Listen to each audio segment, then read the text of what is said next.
আল্লাহকে জিজ্ঞেস করে, আল্লাহ আপনার বান্দার রমজানের এই নেকিটা 70 লিখতাম নি।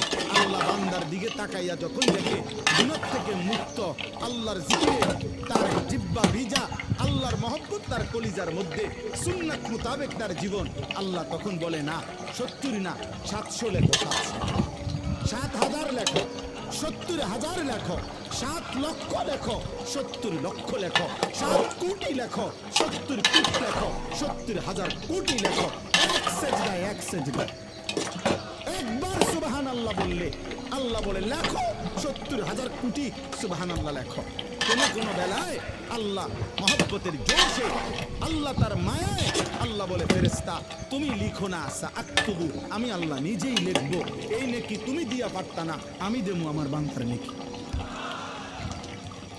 বলেন না, বলেন আহাজ।